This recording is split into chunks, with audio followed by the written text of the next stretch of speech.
So just talking through my lesson planning considerations. So the first setting in which I'll be teaching my first lesson is the learning strategies class, because I want to give some more supports to those students, such as looking at an example essay, working through the frame, all the stuff that's in my lesson plan I want to give to the students before they get into the 10th grade co-taught literature class. But then my last two lessons will be in the co-taught literature class, going through the frame and then teaching revising strategies and the best way to do that. So special circumstances, Ricky, Tamala, and Mark all struggle both with reading and writing, but since my lesson is on writing, really honing in on those organizational skills, which is why I decided to use the frame, because that really helps with that organizing those thoughts, and it's also a really great tool for students who don't struggle with organization and just helping them brainstorm in the pre-writing process. Daryl struggles with self-regulation. He has some IEP goals for that, and on my Padlet I've included the self-regulation chart, check-in, check-out, that I would use with him. He would either check in with me or Miss Martin, and then check out at the end of class, teaching some self-regulation skills. And then kind of the pre-teaching in the study hall using the frame and all that I discussed previously. So baseline data. So this lesson is writing an autobiographical essay, and it's actually the first big writing assignment in the curriculum up to this point. So I won't have necessarily baseline data for this type of essay from this school year, but I will have some shorter writing samples, some maybe previous writing assignments in other classes, and especially we would be using the frame to do other assignments leading up to this point. I would not just throw the frame at them and this type of assignment, because it's too big and that would be so much on their cognitive load. But I would have assignments from previous lessons that they understand, climax, plot, characters, those sort of pieces that all go into writing an essay, and then this would be the culmination of all of that in incorporating and writing their own sort of essay. So that's how I would collect the baseline data and then kind of what that would look like. So grouping decisions, really the grouping that I would do on this is with organizational skills. So providing the frame, maybe not necessarily requiring students to use it if there are some students that have their own way in the writing process that works for them, and I would know that based on their other writing assignments and how they organize the frame and in previous assignments. And then even with students who struggle even more with organizing, giving more tools within the frame, such as, your first point is before the big event, your middle point is during, and then your last point is after, if students really need that clear structure in writing their essay in the frame. So progress data that will be collected, the first one will be the frame itself. If they've finished that in the pre-writing process, then that checkpoint is done and they can move on to constructing the draft itself. And then once they have a working draft, which can be easily visualized and looked at, then they can begin the revising process, and each of those steps are a different day in the lesson. So I would check in, and they would check in with partners, which I'll discuss a little bit later in this, how I'm going to do that, to make sure that they're completing those steps and moving on throughout the lessons and the learning goal. So the lesson is writing an autobiographical essay. I decided to use the frame, one, because organizing for writing is kind of a different type of organizing your thoughts. It's really to help you collect everything at the front end and then move forward from there, rather than doing like a reading assignment is you're doing all the work at the back end. And then also because there are some students that are struggling with organization, and the frame has shown to really help with that and helping students organize their thoughts, keeping them more engaged. So I sequenced the lessons. I started using an example frame in the study hall organizational skills class, looking at an example essay and filling out the frame so they have a reference, kind of starting backwards, looking at a final essay and then completing the frame, so that they have a reference when they're making their own frame of, well, this is kind of how someone else set it up. This is how I can maybe set it up if I need some help in that. And then we use the frame to construct our own, use class time to write the essay, and receive help from teachers and peers if that's needed. And then the revising process, they would have partners that they would read aloud and look through, because that's the best way in revising, is to have someone else look at it and to read it aloud. And that's kind of how I would model the think aloud in the revising process. So evidence-based practices, the CER, and then the peer revising and using like the COP strategy, looking at capital letters, order, punctuation, and spelling. So a little bit about the lessons, some engagement strategies. We'll do some choral reading in the beginning lesson, reading the example essay together. Do some think, pair, sharing when I'm teaching how I want the frame to be designed in organizing the essay.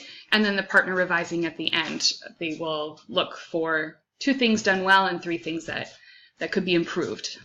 So that will be the engagement strategies. I will be providing feedback. It's a little different in this lesson because they're all working on such individualized essays and assignments, but I would walk around, give some feedback, provide help when needed, and especially give feedback for the students who are using the frame and then are really making progress in that organizational area. And then during the revision process, that students will be looking for at least 2 things that their peer did really well in writing in their essay.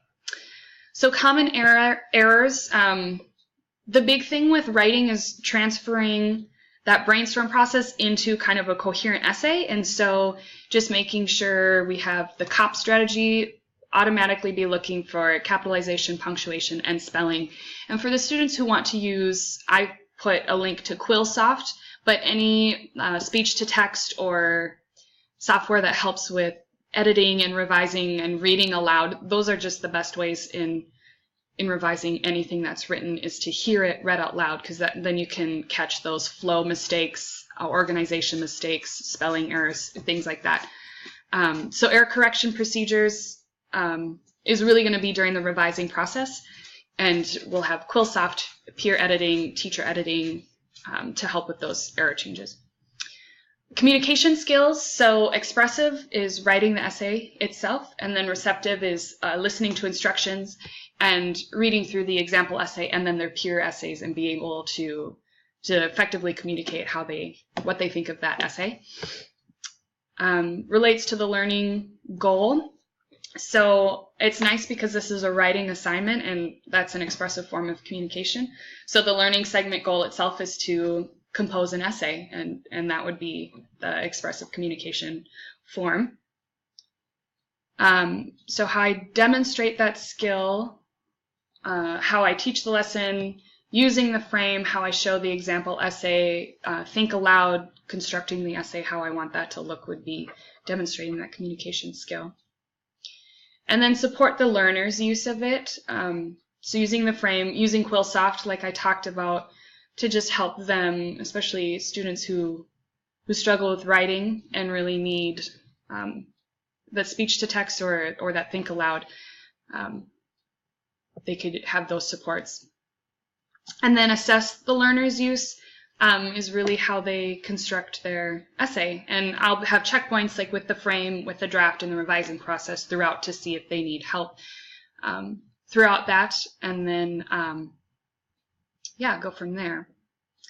So UDL, the nice thing about this assignment is it's an autobiographical essay. So students can choose one big event that had a huge impact on them and write about it. So automatically the assignment is catered towards the students' strengths and interests, life experiences, and that's just the nature of the assignment, which is really nice. So planning for materials, giving the option of the frame for students who really need help with organization, giving the option of Quillsoft or another software, speech to text or read aloud or help in revising for students that doesn't come naturally for. So those are some of those options that can be used. Some scaffolding and supports. I talked a little bit about that earlier, but giving, in the frame itself, there are those 3 main ideas, and saying, well, your first paragraph will be before the event, your middle will be during, and then the last will be after, for students who really need that structure. And some students might need that and some students might not. And so offering that as an option for all sorts of skill levels. So self-regulation skills, and I've included Daryl's check-in and check-out sheet, but then I've also included a check-in, check-out for partners. So students will have a partner, and at the beginning of class, they'll check in and ask, you know, what needs to be done today, what will I work on first, what will I work on next, sort of thing. And at the end of class, they'll check out and say, well, this is what I completed, this is what still needs to be done, just to give that extra checkpoint for students who really need that regulation, that to talk through someone else just to keep them accountable. And that worksheet is also uploaded on the Padlet. So executive functioning skills, the frame really lends itself to helping students really think through the process and really setting it up visually in a nice way that can help them, you know, create, well, this is my main theme, these are my points, these are my details, this is what I want to conclude with. And it's all there for them, which is really nice. And then maybe putting due dates for each segment, especially for maybe Tamala, who starts out really strong but then kind of fades off and loses enthusiasm, saying, well, your first main point and your details need to be done by then, and check in with me when this is done, or the frame needs to be done like before class on X date or whatever, and having those little checkpoints, due dates, to help students so that it's not all just crammed at the end. So monitoring progress data. So really it's just if students are finished with each task at the given due date. I mean, the frame, it's done or it isn't done, or the draft is done or it isn't done. And I know with writing it's always a work in progress, but to at least have something to come with to class to start the revising process. And then having that check-in, check-out with the partner to really monitor, well, this is where I'm at, this is where I should be, this is where I need to be at the end of class, sort of thing. So displaying the data, I've uploaded how I would keep track of that on the Padlet, and just little check marks to keep track of where students are in the process of doing that. And the nice thing about this assignment is the learners are really included in monitoring their own process, especially with the partner check-in, check-out. Is the frame done? Is your draft done? Have you started the revising process? I mean, those are kind of cut and dry. Is it done or isn't it? That students can really be a part of progressing or monitoring their progress towards the final learning goal, which is to complete the essay. So maintenance. For this new skill, it would be using the frame, and if I've been using the frame up until this point and to continue to use the frame, especially for other writing assignments later in the year, that would really strengthen the maintenance process. And then generalization, talk with other teachers about using the frame in other classes. And then as well in my first lesson, using the frame for the essay is kind of using it backwards in how we're actually going to be using it to construct the essay. So behavior management, and I'm running out of time here, about a minute and a half. To feel supported, you know, everyone's ideas and opinions are supported in class. Corrective feedback is constructive, and then it's also framed positively, so no one's feeling shut down or put down in class. I would like desks in pods of 4 to really strengthen that partner check-in, check-out, and that it's really easy to move around the classroom for both the teacher and the students. So classroom management, Ms. Martin has rules: be on task, be on time. They're not as maybe specific as I would like. So if we could co-construct some rules together, that would be ideal. But if not, I would, you know, greet students at the door, check in with students who maybe need some extra support.